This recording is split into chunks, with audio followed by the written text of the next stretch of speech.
What's up, everybody, and welcome to the Stand Up Guys podcast, episode 149. I'm your host, incomparable Zach Jones, joined as always by the Ninth Wonder, Chocolate Thunder, eating punani by the mile like it's going out of style, the clam slurping, tuna burping, no matter how tired, no matter how hurt, forget about water, he only drinks squirt, the phenomenal A.J. Singh. If we ever start making money on here, that might affect us. I'm not sure, though. Well, I changed it to punani because I'm like, YouTube's got to be fine with punani, right? I have no idea. I don't either. It sounds more family friendly to me. Yeah. Oh, man. Well, this episode, we will be doing our review of the initial episode of Secret Invasion.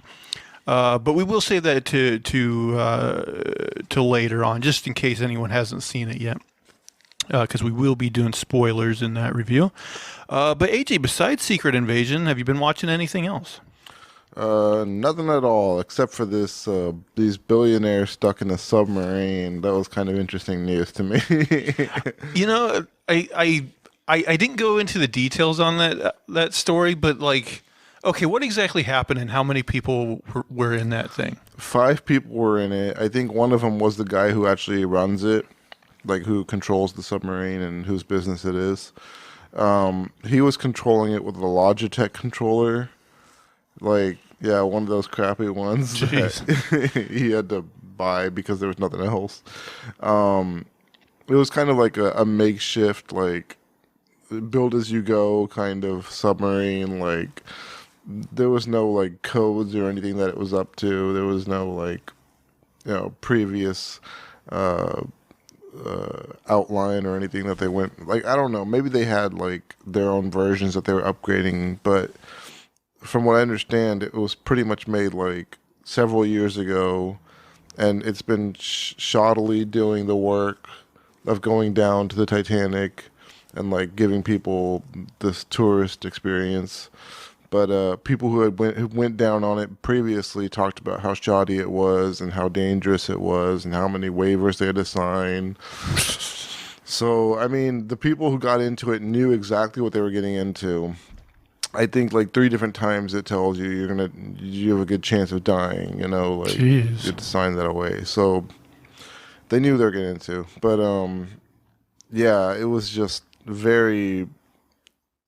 There's this whole industry of like adventure tourism for rich people, and like a lot of it is like this, like where it's very unsafe and somebody's just doing it for the first time, and they're a pioneer of this thing, and rich people will pay a ton of money. These people pay $250,000 each to go down there to check out the Titanic. Jeez. And he's been doing this for years, so he's been making millions off of it. Jeez. Yeah, you would think making that much money, he could maybe invest in a better submarine. Yeah, you'd think he'd improve it over time, but I mean, it sounds like the pictures they had of it towards the end were very similar to the pictures they had of it, while it was going during its heyday. So, the way it was sealed shut, there were like 17 bolts, like screws, like bolted on, and from the outside. So you couldn't open it from the inside at all. And they would drop this thing off into the ocean, and you would control it to where you wanted it to, go laterally, I guess, or something. But they would have to eventually, after a few hours, pull it back up. But they couldn't locate it. And there was a search going on for a few days to look for it, but from what we heard from the Navy, they heard the implosion like pretty quickly after, like maybe, I'm not sure how long, but maybe a day or two, like a few days ago, like days prior to the end of the search for these people, they had heard an implosion underwater. And that's the most likely scenario as to how these people died, is they went down somewhere around 8,000, was it like a pressure per square inch or something? Right. And there was hardly any chance they were going to survive in that. They had like one little window on their thing, like there was no way they could survive that pressure. So what does that mean? That imploded, it just means like the pressure down there was enough to basically just like crack the hole open? No, not just cracked the hole. I mean, imploded to the point where their bodies, like, they didn't feel any pain. Like, it was Oh, they just like got smashed instant instantly. disintegration. Jeez. Yeah. Like, the moment anything imploded, they all imploded. Everything. Wow. Yeah. It's a sad story, especially like I saw on Twitter. I don't know if it was the main guy or just another guy on there. Like he convinced his son to go. 19-year-old. Yeah. That's the only one I really feel bad for is that 19-year-old. You know, like that person didn't like sign up for this. Really, you know, they were probably brought on with their parent, and you know they had their whole life ahead of them. They're not. Look, I think all of us have this collective idea that if you're a billionaire, you've done some bad things to people. Right. You know, and I think for the most part that's true. But the 19-year-old, you know, we can't lump them in with their father or whatever, you know. So, I mean, that's where I kind of draw the line. Like, oh, that's messed up for him. But everybody else, I'm totally okay with. Like, you signed up for that. They told you over and over again you can die. And, you know, you really don't get that rich without screwing over a bunch of people. Oh, yeah, that's totally true. You know, it's what's weird to me though is like I get that people that get filthy rich, they want all these like exclusive experiences that nobody else has. Yeah. But at the same time, like, wouldn't you want to be pretty protective of your life? Like, if you're one of the elites that has like that much money, if you're part of that 1%, like, generally I would think you probably enjoy your life quite a bit. Yeah. And so it seems silly to me that you would be taking such risks. I mean, it just shows that, like, you know, there's some people who gamble, some people who, like, you know, do other kind of risk reward behavior. But I mean, it just shows that even if you have all the money, like, you're still going to play with your life, even, you know, like, there's always that thrill seeking that people are going to go for. I don't think I would go for that personally. Yeah, not that kind. Gambling is enough for me. That's enough thrill seeking right there. $20, boom, that's fine. Do you think, like, if you were like stone cold rich like these guys, do you think you would every once in a while still put like $20 on a game just for the fun of it? Yeah. You do. There's a fun in the actual act of gambling itself. Like, it's like, ooh, did I make the right decision? Did I see what was gonna come? Like, did I properly predict like what the possible outcomes are here? Right. And, you know, like you're really just testing yourself. You know, like yeah. But whereas with this stuff, like, you're testing the limits of engineering. Yeah, I listened to an interview with Artie Lang because he used to be like a huge gambler, you know, and he was talking about how like it would make even like the, you know, lamest of games exciting. Yeah. Because like it would get him just like so invested in it, you know. But man, yeah, it does make me wonder though, like you talk about this like adventure tourism for rich people, like it makes me wonder like what other stupid things they're doing. I mean, Like some of them are going to space. yeah, Like they Jeff are. Bezos going to. There's one space. of a dining experience in like the outer limits of our atmosphere. Yeah, that one sounds like it's just Death Trap too. And like now there are so many memes on TikTok. Like, who even knows what's real? But there are people like, "Hey, for $500,000, I'll throw you into a volcano." It does just seem like so stupid. It is. I watched a couple things. So since I got the old Disney Plus again for Secret Invasion, I caught up on season 3 of The Mandalorian. Okay. And like I had heard like some scuttlebutt from like, you know, people that watched it, you know, earlier this year when it was new, like saying they had problems with it or something, and like I don't know how it necessarily stacks up to the other seasons of The Mandalorian I watched, but I honestly liked it quite a bit. I still had a really good time with it. And it's also like a very good looking show, I think. There's just something about like these sci-fi shows where you see like a spaceship drop down and it's just flying around these like beautiful vistas and stuff. It's just something cool, you know. Yeah, I've heard good things about the Star Wars shows. Like most of the Star Wars TV shows, I think, have been pretty strong. The Mandalorian's great. Andor was great. There's some other ones that are just like kind of so like the Boba Fett one was like so, but then weirdly enough, like in the middle of it, they like the Mandalorian shows up, and it just becomes like almost another season of the Mandalorian, and like that part of it's like good. And then they had a Obi-Wan Kenobi show that was just like okay. But yeah, I would say overall, like I think these Star Wars TV shows have been pretty fun and pretty good. On Hulu, I watched a limited series called Fleischman is in Trouble, which stars Jesse Eisenberg and Claire Danes, and it's basically just like this drama of this couple getting divorced, and I mean it was pretty good. It kind of like the majority of the show kind of shows you the divorce from like his perspective, and like you kind of think she's like just like the worst, and she kind of is, but then in a later episode it flips it and it kind of shows you from her perspective, and you're like, oh, okay, there were some things I didn't know. But yeah, overall I thought a decent show, and it's just like an 8-episode limited series, I think, so it's not gonna like take up too much of your time if you want to give it a go. And then also on Disney, like I had seen this movie before. I don't know why. Sometimes I'm just in the mood for like a cheesy action movie. So I watched National Treasure 2: Book of Secrets. All right. Have you watched these movies? I watched the first one, I think.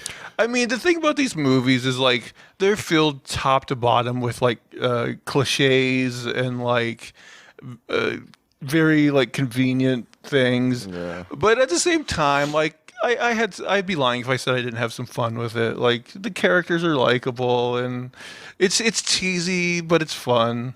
I just think it's funny, like how much thought like they think people put into our history. Like it is like a really bizarre like alternate Earth. I mean, back then people were like barely surviving. I know, but some of them are these secret masons that are putting in these really ridiculous, intricate clues and riddles that nobody could. They're like, someday somebody's gonna follow. They'll have the technology to be able to figure out. Yeah, I'm not wasting my life putting together these ridiculous clues. Yeah. It's dangerous as hell too. I know. You know, I had that same thought while playing like the Uncharted games, where I'm like, who built these rooms? Like this would have taken forever.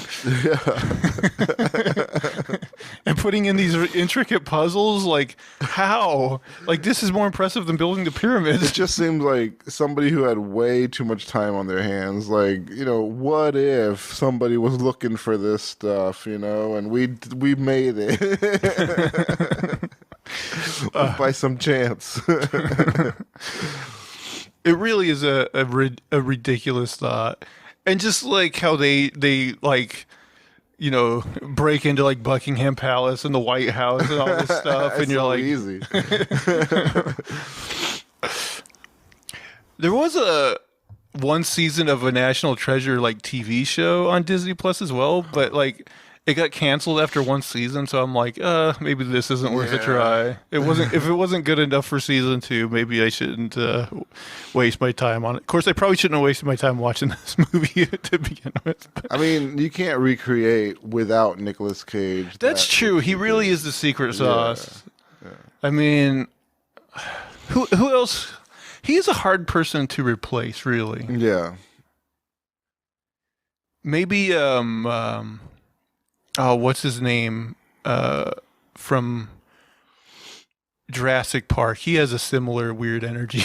Oh, you're talking about the old guy? He's also in Thor Ragnarok. Why can I not think of his name? Sam something? No. He plays... Oh, God. What is his character's name? Is it the Grandmaster? Oh my gosh. Jeff Goldblum. Yeah. God, why couldn't I think of his name? Yeah. Like, I don't know if he would work in those movies, but I feel like he does have a very, kind of odd energy like Nick Cage. Yeah. I can see that. Although he's got to be getting up there in age. I don't know. Well, then again, Nicolas Cage. I wonder how old Nicolas Cage is. He's got to be in like his 60s, right? He's got to be. He's just pumping out so many movies, trying to cover that debt.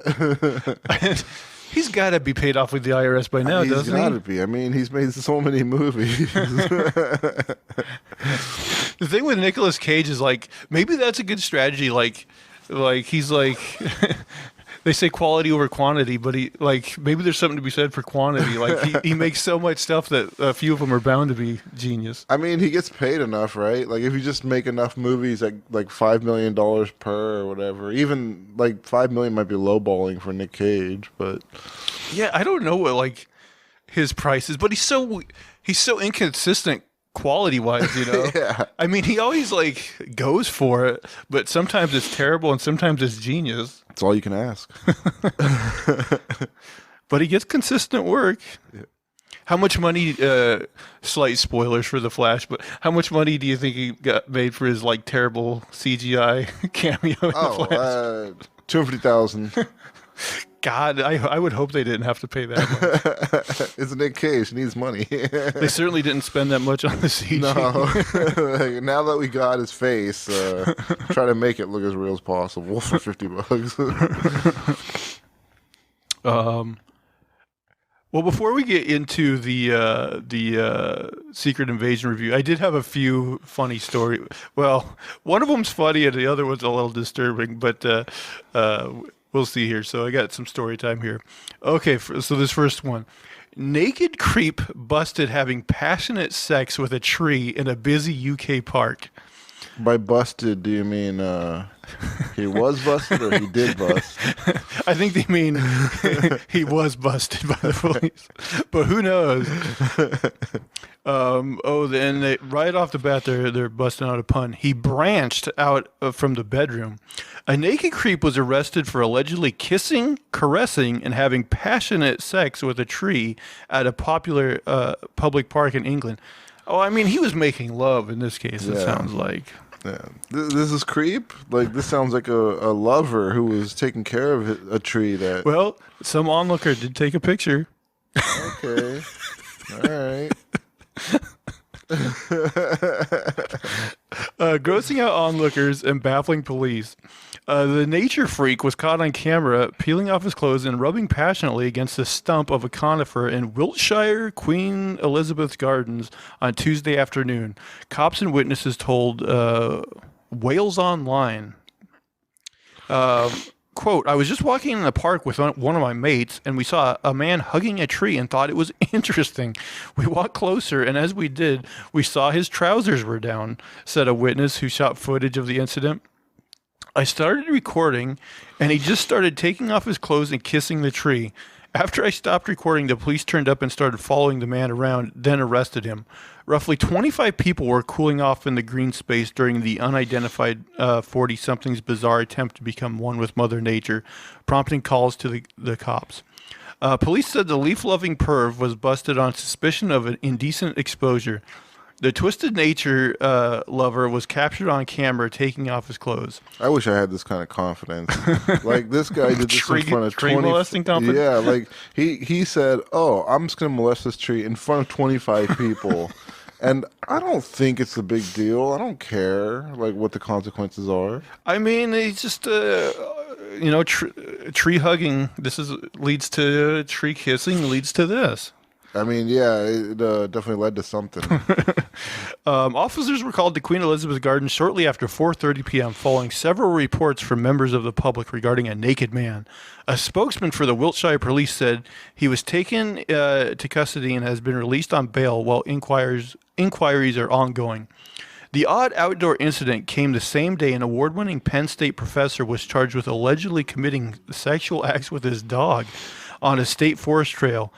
Themis Matsoukas, 64, was allegedly caught in footage naked from the waist down performing the vile sex acts on his collie near bathrooms at Rothrock State Forest in Pennsylvania. Well, now I'm going to have to dig up that story for the future. This guy was a professor? No. It's saying that on the same day, another story broke, which I don't have the details of a Penn State professor that They got caught having sex with his dog. Yeah, I mean, So people are just like going at it with trees, dogs. You got to watch yourself. But yeah, this picture is ridiculous. Everybody should look up this story online because this photo is it's something. it's an interesting approach. You did not get splinter dick. Like, that's true. Splinters all over your junk. You think he was safe about it? You think he put on a condom first? That wouldn't protect you. Just shredded up condom. I'm guessing the stump has a hole in it, or it does now. Man, I mean, just the way people's minds work is amazing. Yeah. I mean, I assume this guy probably has mental problems, but maybe it's just like you said. Maybe he's just really confident, and he's like, nobody will care. Yeah, I mean, it just makes you wonder what this guy's gotten away with in the past. Like, what social awkward, like, stuff did he get away with where people were just like too afraid to say anything or whatever? There's just all these stumps filled with jizz all over the place. It's like, I got away with so many. You don't even know. Just fairy. Good Lord. And then I have another story that involves some sex, but this one's a bit more disturbing. Actually, Lester showed me this article. So this article has a little 4-letter word in it that starts with an R that YouTube doesn't like. So I'm just going to say assault, and you can fill in the blank. Judge labels assault of a Melbourne intruder cruel and barbaric. The assault of a man who broke into a Melbourne home has been described by a judge as cruel and barbaric. The victim, Shane Cox, had broken into a unit in Melton in Melbourne's west in March of 2021, armed with a knife and wearing a mask. He had asked for money and drugs and was allegedly linked to others who had gone to the house to stand over a resident. Cox, 36, was overpowered by Clay Holland, who was a guest at the home. Holland had asked him to leave and called police, but Mr. Cox was allegedly unwilling to comply. Cox was beaten with a baseball bat and was incapacitated on the floor, where Holland then assaulted him. Justice Christopher Beale described the incident as degrading and humiliating during a pre-sentence hearing on Tuesday. Cox died at the scene. A jury convicted Holland of one charge of assault, but he was not found guilty of manslaughter. Alex Patton, for Holland, said he couldn't sensibly take issue with that description, but suggested a distinction should be drawn between someone who sets out to commit a assault and one that was entirely responsive to the circumstances. He said the judge had to consider Holland's cognitive abilities, intellectual disabilities, and his compromised mental health, which led to longstanding issues with irritability and impulsivity. But Justice Beale doubled down. Words like cruel and barbaric are apt, he said in the Supreme Court. Patton argued the crime was at the lower end of the spectrum and said Holland had done everything he was able to at the time to resolve the issue of Mr. Cox being in the home, including calling the police and asking Mr. Cox to leave. It was in the context of compromised reasoning and problem-solving skills that his client had lashed out, he said. The court heard Holland had expressed some sympathy for what Mr. Cox went through and what his family had been put through, but Justice Beale noticed there was no remorse.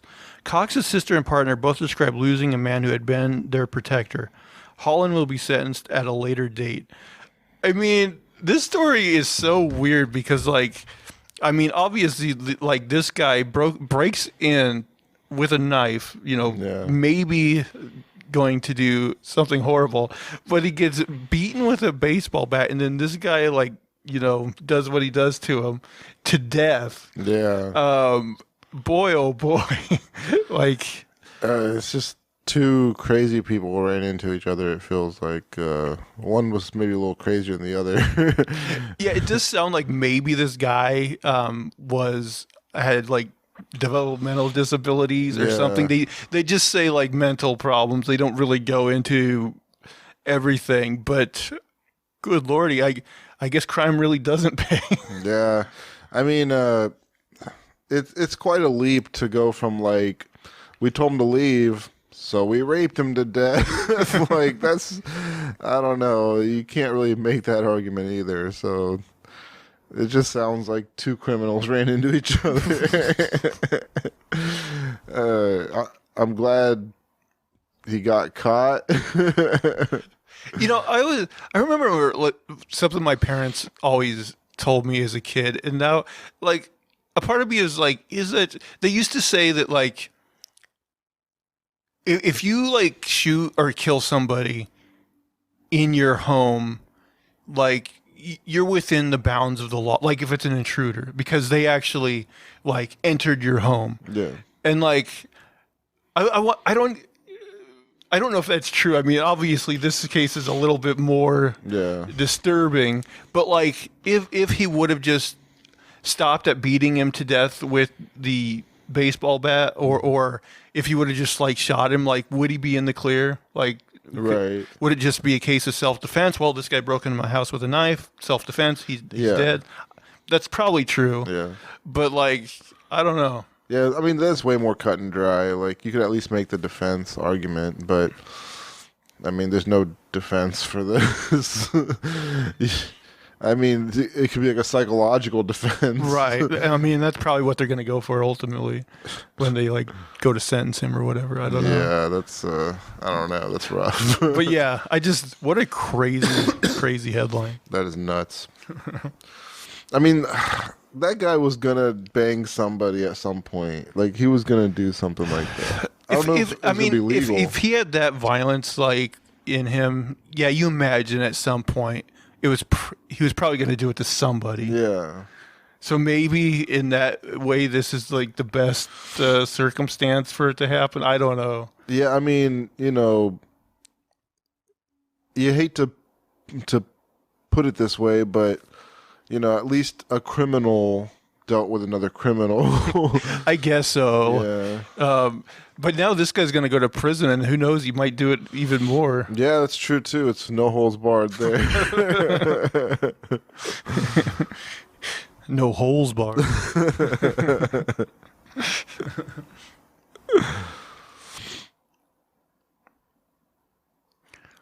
Well, all right. Should we get into our review this week? Yeah, let's do it. All right, guys. Zach Jones here, alongside star of the Disney Sus original series, Secret Invasion, where he plays Dick Fury, aka the one-eyed purple Peter Eater. That is an awesome name, Dick Fury.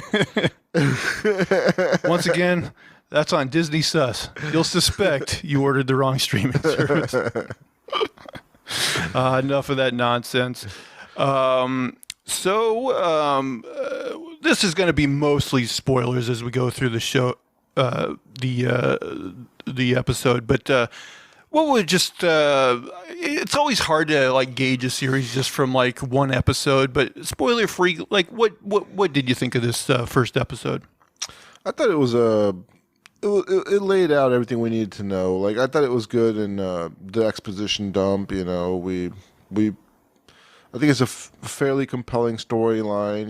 Like, we don't know how deep it goes yet, and we don't know, basically the expanse of it all. But we've got some idea as to what's going on. We know that there's these scrolls that are shape shifting, and they're using that to make headway into the U.S. We're figuring out how far that extends and all, but it's interesting seeing like how there's personal connections in it. I do think the personal connection is a little bit convenient. I think I know what you're talking about. Yeah. I also had there's convenience in all these superhero movies. Like, I also forgot to mention in Spider-Man Across the Spider-Verse. Okay. Slight spoilers alert if you haven't seen Spider-Man yet. But yeah, go ahead. We're going to get into spoilers here in a second anyway. Indian Spider-Man, he ends up saving his girlfriend in the middle of Mumbai. Right. Where there's an attack happening, and he saves her father too, which I thought was very convenient. Like, that's got to be a city of 20 million, right? More or less. Right. So, and in this case, the rebels, like they're very familiar with the heroes, and it just seems like such a small world once again in Marvel. Like people just keep running into each other. Yeah, you're right. Those kind of conveniences do happen a lot. In I mean, fiction in general, but definitely across the superhero spectrum. Let's run down the cast real quick. So we got Samuel L. Jackson as Nick Fury, Ben Mendelsohn as Talos, Cobie Smulders as Maria Hill, Kinsley Ben-Adir as Gravik, Emilia Clarke as a character we'll get into in a bit, Olivia Colman as Sonia Fallsworth, Don Cheadle as James Rhodey Rhodes, Martin Freeman as Everett K. Ross, and those are all the main players. Okay, so let me go to my notes here. All right, so we're going to break down the whole episode here. So we open the show in present-day Moscow. Agent... now, okay, right off the bat, did you... Because anyone... I immediately thought that Agent Ross here was a Skrull. Yeah. Just because, from the simple fact that if you've seen Wakanda Forever... Like, at the end of that show, he's kind of, like, wanted by the U.S. government, and the Wakandans, like, break him out of, like, a police convoy or whatever. So I'm like, wouldn't he be, like, in Wakanda, like, being protected by them? So, like, immediately, just because of knowing that, I'm like, okay, this is a Skrull. So Agent Ross meets with this Agent Prescott in a room with a conspiracy board. This is a cliche that's in so many movies, but how many conspiracy theorists actually have like the cork board and all the strings and all the newspaper articles and all that kind of with junk? all the software available today? There's too much. You don't need that anymore. Yeah, nobody's digitizing their conspiracies. I mean, you'd think ChatGPT would be like their number one, weapon against all this conspiracy, like figuring it all out. But yeah, I thought that. But I mean, it is what it is. So Prescott says that there was 5 terrorist attacks in the past year, all claimed by different groups.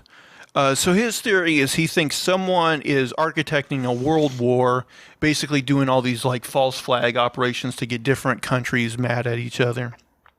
And he believes that it's the work of Skrulls.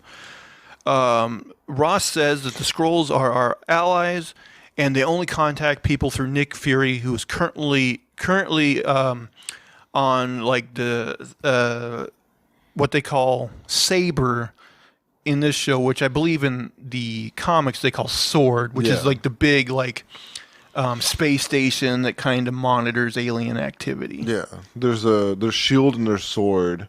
And Shield is like the on-planet, like defensive kind of unit, and I guess Sword is supposed to be like the more space-bound offensive unit. I guess so. I mean, that's kind of what you think when Sword and Shield. Like the Sword would be the more offensive one. Yeah.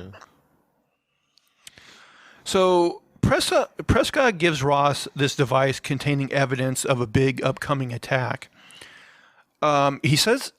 Now, I thought this was a little bit weird because, like, he says he doesn't claim, like, the agency he works for, but he trusts Ross.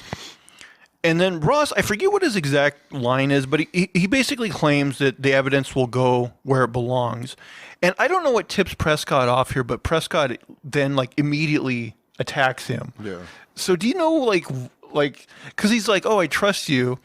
And then he like immediately ends up attacking him. So I was a little confused. I mean, he just gave him like a shady answer. He was like, "I'll show this to Fury," but like, it just seemed like that was such a you don't know where Fury is, do you? Like, have you have contact with him? Like, it just seems like Fury's been avoiding everybody. Like, it just seemed like such a wishy-washy. Like, oh, I'll take this for now and show it to Fury. That seemed like such a suspicious. Tipped him off. Okay. Anyway, they get in this short scuffle where they end up on the floor, rolling around, and then eventually Ross shoots Prescott through the chest and kills him. So Ross leaves, and we see that he's being followed by some sort of mysterious figure.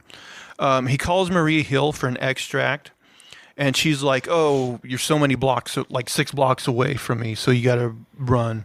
So Ross, he runs, and the guy following him starts to chase them, and the guy has like a Russian accent, so we think maybe this is they're in Russia, so we're like, okay, who's this guy? So eventually, like, I don't know if Ross thought he could actually like live through this jump or whatever, Right. but he like ends up jumping off of this building that he was chased onto, and just like dying. Yeah. Right in front of Maria Hill.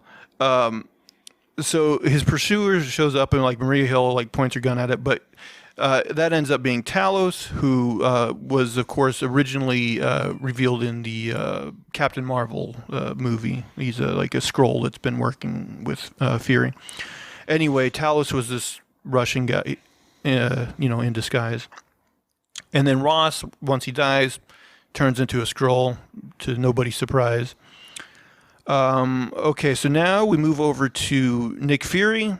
He apparently got the news, so now he's getting dropped off on Earth by like a spaceship, and he's greeted by Maria Hill. Now they make a point of like him saying like his leg hurts. And I was wondering, was that set up somewhere, or are they just trying to like, because I feel like it happens a few times during this episode where it's like, oh, Nick Fury's getting kind of old and kind of slow. Is that just to kind of enforce that in our minds that, oh, Nick Fury, maybe he's getting a little too old to do this properly? I have no idea where they're going with that right now. Like, I could see them like completely changing his leg out for like a robotic leg. I don't know. That's true. Stranger things have happened. Yeah. So Maria Hill takes Fury to this like safe house. He goes upstairs and he's greeted by Talos.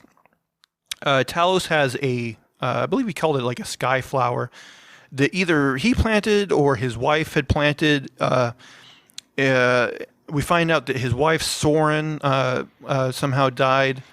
And Talos mentions that flower, that Skrull flower, has, adapted to the Earth's soil. So very much like a whole like symbolic thing of like, can the Skrulls adapt to this Earth? A little heavy-handed, but the shape-shifting people who can take on the memories of the people they shape-shift. Right. Talos mentions, now this also happens a few times this episode, and I'm like, I don't know if this has ever really been, I mean, maybe they're going to explain it in this show, but Talos says Fury has been very different since the blip happened. And later on, I think Maria Hill also says it. And it's like, has he been though? I mean, he does leave and goes to the Saber platform, but other than that, has he done anything out of the ordinary? We haven't seen enough of him to even have an idea of this happening. Like, this is just what they're saying, and from what Maria Hill's saying, it sounds like he's just not all there like he used to be. Like, she's like, you used to be able to think 3 steps ahead, and now you're like, falling behind and this and that. And it's like, we just know that from what they're telling us. Right. I was like, I don't think that was set up anywhere else. So, yeah. Maybe during the course of the show they'll go into that a little bit more. Yeah. So Talos says that he was kicked off. I guess there's a council of Skrulls that he was on, and they say that he was kicked off that council, and another Skrull named Gravik took over. Now, I don't know if I totally understand like the plight of the Skrulls and like what their ultimate goal is, because it seems like, are they saying that because they've supposedly been on Earth since the 90s, and like they want to get like integrated into society, and like, but what has Fury done for them? Because most of the populace doesn't even know about them, right? Yeah, I mean, so from what I've seen in the show is that they were promised their own world to, take over or, get acclimated to. And in that time, they haven't really, like, Fury hasn't taken them to a new world or anything like that. Like, they haven't really found anything. And it sounds like in the last 5 years, he's really dropped the ball and hasn't really had much contact with them at all. So from what I'm gathering, it sounds like they're frustrated and they're just making their own moves now. Like, okay, well, if nobody's going to give us a place to stay, then we'll make this our own place. So they're actually almost looking for like their own country, like their own independent sovereign Yeah. country. Yeah, well, I mean, I think even like world-wise, like I think they're looking for a world to inhabit of their own. Oh, so they want like a total planet of Yeah. their own. I mean, was that something like Fury could even really promise them? Like, oh, I guess you can go live on the moon if you can terraform it. Yeah, I mean, just from what I'm understanding about Talos at the beginning of this, it sounded like that's what the humans were supposed to help them get, like a new world to inhabit. But yeah, Talos does mention that Gravik took Fury's abandonment much harder, meaning like him abandoning Earth and going up into space, you know. Yeah. He mentions that Gravik preys on the anger of young displaced Skrulls. We find out that Skrulls are apparently immune to radioactivity, and Russia has like a bunch of abandoned nuclear power plants. So they figure that Gravik is hiding in one of them, but they don't know exactly where. So the file they got from Prescott contains plans for a dirty bomb. Apparently there's this group called AAR, Americans Against Russia, and they are a skull front for a terrorist attack. So it seems like Gravik's big plan is to try to start a war between the U.S. and Russia by doing like a false flag attack that makes it look like America's attacking Russia with a dirty bomb, basically. So we get a scene with James Rhodes. He's with the President of the United States. He tells the President that Fury is back on Earth and that they have intercepted an encrypted message between Fury and Maria Hill that they haven't decrypted yet. But since they can't get a hold of either of them, they can consider them to be AWOL. I don't know what exactly to make of this because... You know, Saber's certainly like a U.S. government type thing, right? Mm-hmm.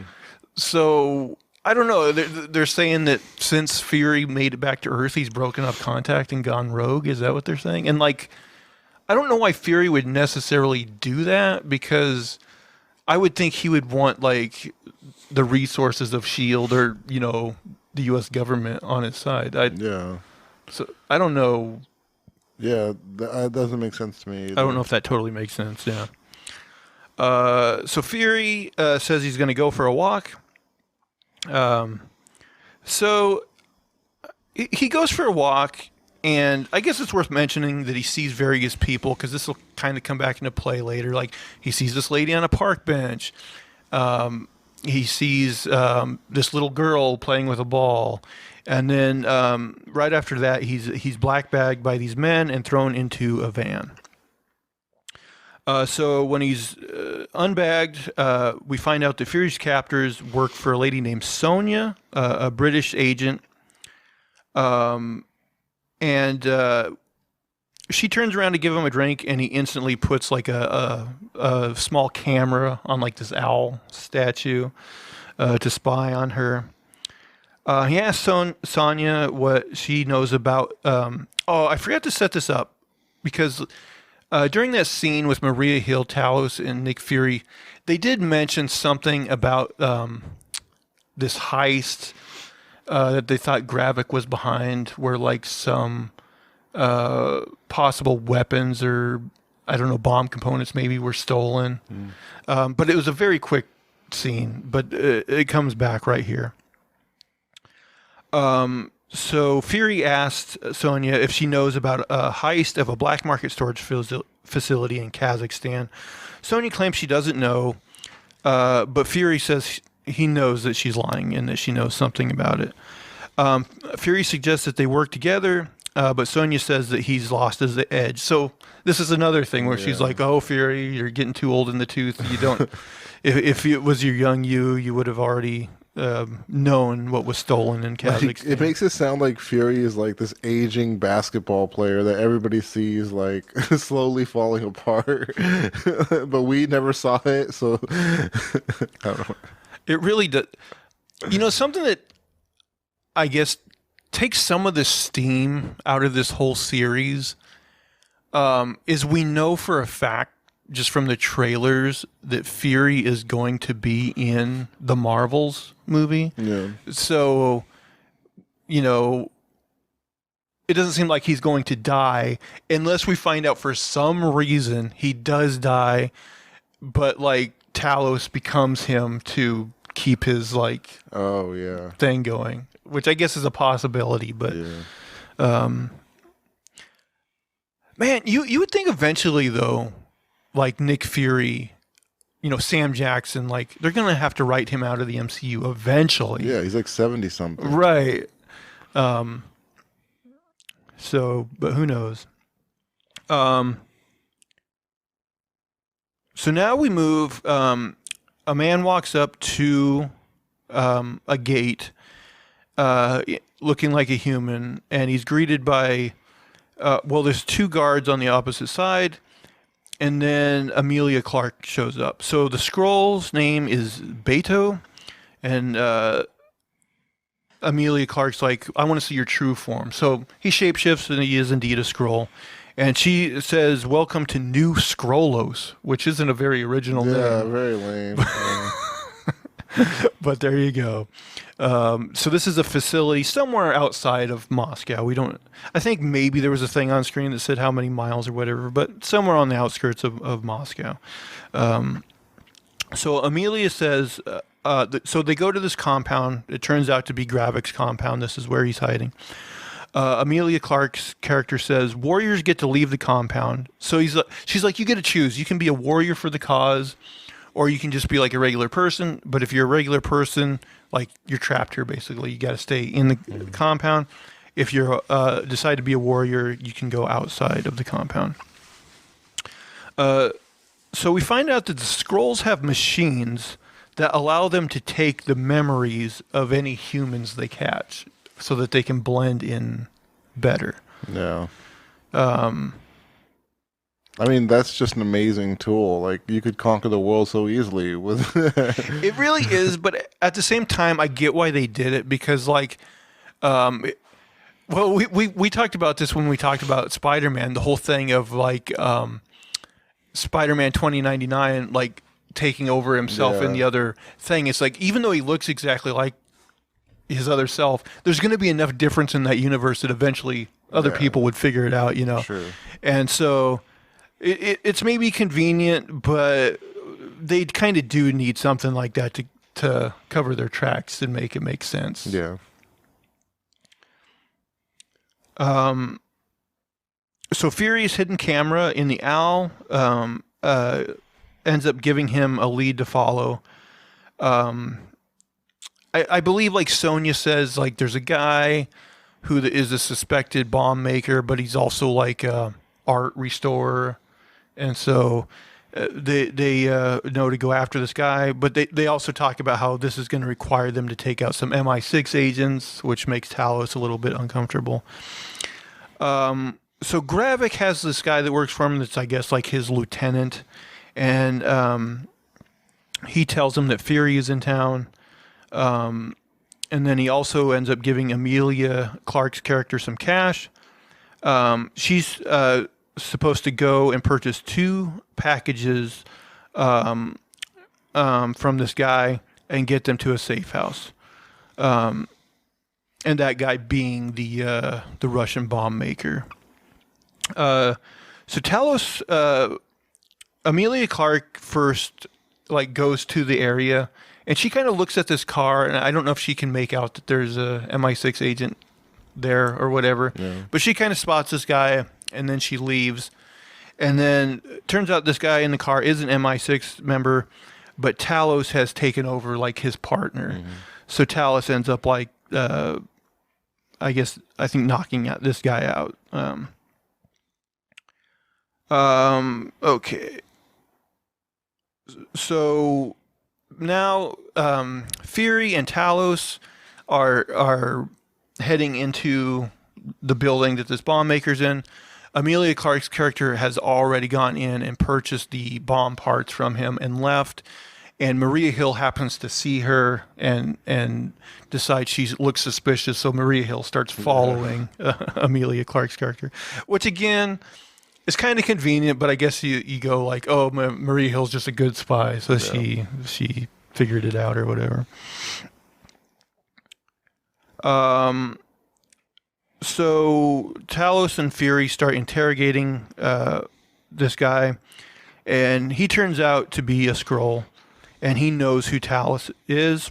So him and Talos, they get in this fight, and the bad guy's kind of getting the upper hand. So Fury's like got his gun out, but Talos is like, no, don't do it. I got this. But eventually that guy gets the upper hand to the point where Fury does end up just like shooting and killing him. And Talos is basically he's upset that Fury killed him. Took out a Skrull. Yeah. He said, there was no call for that. You didn't have to kill him. So now Hill is following Emilia Clarke, who ends up like she notices that Maria Hill's following her, so she gets the drop on her and runs off. Now I thought this was a little bit convenient because Talos is just right there. Yeah. Immediately. Mm-hmm. And I'm like, I don't know. I mean, okay, so we can maybe assume that like Hill has like a tracker on her so that Fury and that Talos knows where she is. Yeah. But I just thought that was a little quick and a little convenient. Well, I mean, the Skrulls, do they have superhuman powers? Do they have extra strength or anything? I think they do, actually. Okay. Yeah, I think they do. I think they are stronger than humans.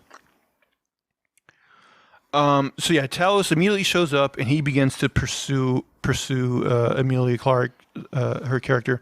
Now, one thing I forgot to set up is that earlier when Talos and Fury were first talking and he mentioned that his wife had died, he mentioned that his daughter, Gaia, was upset and kind of like left or whatever. And she was also angry that Fury had abandoned the planet and all that kind of stuff too. Well, it turns out that Emilia Clarke's character is Gaia, Talos' daughter. So Talos tells Gaia that her mother was killed by the people that Gaia works for, so presumably, Gravik or his men. And he asks her to give him the bomb. Gaia refuses, and she leaves. And then we see her kind of go on this street corner and break down about her mother dying because she... apparently she didn't. That's when she found out. It was when Talos told her. Okay, so Fury goes into this bar, and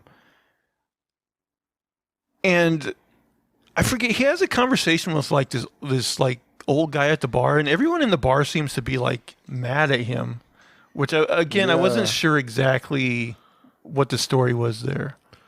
I think it was just a Russian bar, like since he's like an American operative, they were like, this guy. Oh, American swine. So like he bought everybody drinks to get on their good side. Okay. So Fury has a drink with Maria Hill. Hill kind of questions Fury's motives for leaving Earth. And she also says that he hasn't been the same since the blip happened, which, again, it's one of these things where, like, he hasn't been the same. Like, he just hasn't been the same. Changed about it. We'll take your word for it. We haven't seen evidence yet, but okay. Wait till they actually have to change actors. Right. Something changed about it. I mean, I guess maybe they're trying to set up, maybe they're trying to plant doubt in our mind that this Fury is a Skrull. Like, oh, you've been different. Like, maybe he is different. Maybe he's a Skrull. Mm-hmm. So maybe that's why they're doing it. My guess is, though, I think it is legit Fury. Yeah. I don't know. Maybe they're confused by Talos pretending to be Fury this whole time, and they're like, oh, you seem stupider than usual. Oh, that's true. I forgot that because that's something that was revealed, I believe, in like maybe Spider-Man: Far From Home. Is that on Earth, like Talos has been impersonating Fury. Okay. So Gaia delivers the bomb to Gravik's lieutenant, and he says that the bombs will serve as bait. Then we see a woman get into a taxi.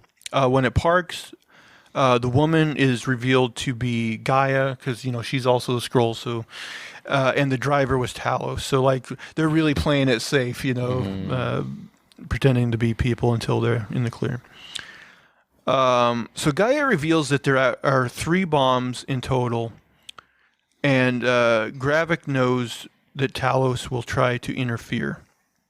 So now Gaia is seemingly helping Talos. She says that there are going to be 3 couriers tomorrow, including herself, and that she's going to mark the bags with bombs in them with an infrared spray so that they can see them. So we cut to the next day. The team spots Gaia with 2 bags that are marked with the spray. But then she kind of disappears. They miss her like passing off the bags to other people. But then they do end up spotting the 2 bags being with 2 different men. But in the scene before, didn't she say there was going to be 3? Yeah, I thought so too. So that kind of confused me a little bit. But anyway, the 2 men are going in different directions. So Talos follows one, Maria Hill follows the other, and Fury's just kind of on the lookout, looking over the whole scene. Fury ends up seeing the little girl with the ball that he had seen earlier in the show. He follows her. She ends up changing into the guy at the bar that was like giving Fury some stuff, or like seemingly was mad at Fury. And then he also turns into the woman Fury saw on the park bench earlier. And then finally turns into Gravik. Now I got a question then. Does that mean that all those people that Fury saw either were Gravik or were Skrulls reporting to Gravik? Because how else would he know to turn into those specific people that Fury had already seen? Yeah, I thought they were all Gravik. I don't know. I mean, that would be really weird of him to do, though, right? Yeah. But he's really emotionally hurt by Fury not being there for 5 years. Gravik's like, I'm going to turn in, instead of taking Fury on head on, I'm going to turn into a bunch of different people and spy on him, including a little girl with a ball just to stand out. I don't know. I mean, but that's the only way he would know to turn into those people, right? Is if either they were him before or his agents. Like he knew that they were there. Right. It just, I don't know, seemed very weird to me in retrospect. Yeah. So Hill and Talos eventually catch up to the guys with backpacks, but the backpacks end up being empty. And Gravik sets off the bombs. So there's a bunch of smoke. Fury is pursuing Gravik. But he ends up losing him in the crowd. And then Fury catches up to Hill, but Fury ends up actually shooting Hill right in the abdomen. But it wasn't Fury at all. It was indeed Gravik, made up to look like Fury. And then I wrote, Hill seemingly dies, and Fury is pulled away. End of episode. So question, do you think Maria Hill is actually... I don't either. Not a chance in hell. I mean, she's a minor enough character at this point in the MCU that they could kill her off, but I don't think they did. Now, whether she was a Skrull in this scene or just like injured in next episode, they'll be like, oh, you really took one for the team there, Maria. I don't know, but I don't think she's dead. I don't think she's dead, yeah. I think she'll be back. Because honestly, just how we talked about, like, eventually Sam Jackson's, getting older and they're going to have to write. They're still going to need, like, that kind of a character. Yeah. And I think it would make sense if Maria Hill was eventually, like, the lead spy or whatever, right. The person that has that role. Yeah. Unless Cobie Smulders is just like, oh, I've been doing this forever and I'm tired of it already. I don't know. I wouldn't think so, but who knows? Yeah, she's making that Marvel money. Yeah. So, I mean, I think eventually that, Emilia Clarke's character, Gaia, will probably eventually end the series as, like, a good guy. Yeah. But seemingly here, like, she did dupe them. And it seems like she's still working for the bad guy. So what do you think about her character and we're just waiting for the longer arc where she does redeem herself, but right now she's just a troubled character who's lost somebody close to her and is just reacting, lashing out. Because, I mean, you get the reaction of her finding out her mom's dead, and you got to imagine that even if maybe she didn't believe Talos, eventually she's going to find the evidence that, oh, yeah, Gravik did kill my mom. Yeah. So I can't imagine her, like, staying a bad guy at all. Right, yeah. But, yeah, so this first episode, I think, was just fine, but I do wonder, like, if this series can turn, like, from fine to great. Yeah, I mean, it's got to show a lot more. Like, I got to see a lot more going on than just Nick Fury and a couple of agents looking into this stuff. Like, it should be big, like this whole secret invasion thing. Like there should be a lot of moving parts, and I don't know. I expect to see some other people, be more prominent in this show. Yeah, I was just thinking, like, how could they end this show to do something groundbreaking? But, like, even if they did kill Fury and then, like, Talos just became him permanently, even that's not, like, a big thing. Because, like you said, like, Talos has been impersonating him on Earth for the last 5 years anyway. Mm-hmm. So, like, I don't even know if that's a big idea. And it's, like, we would still be having Sam Jackson as Fury, right, and seeming exactly the same, even if, like, the story is, oh, he's not the same, I don't know. Or I guess they could do the thing where we find out that, oh, this Nick Fury was a Skrull and the real Nick Fury's been locked up somewhere, but I don't even know if that's very interesting. Yeah, then you'd have, like, how many Skrulls are pretending to be Nick Fury? You've already got Talos. Now you've got this Gravik guy who's already pretending to be him. Like, is everybody just pretending to be Fury? Like, who is the real Fury then? I just, the whole Skrull thing, like, I guess in a way they're supposed to be like analogs for almost like refugees, I guess. Yeah. But I'm like, if the populace as a whole doesn't really know about Skrulls, how can they really gain any ground? So maybe that's what's going to happen at the end of the series, is just like the whole population will know that Skrulls exist. Yeah, I think so. I mean, I guess that would be something. I mean, just give them a little place.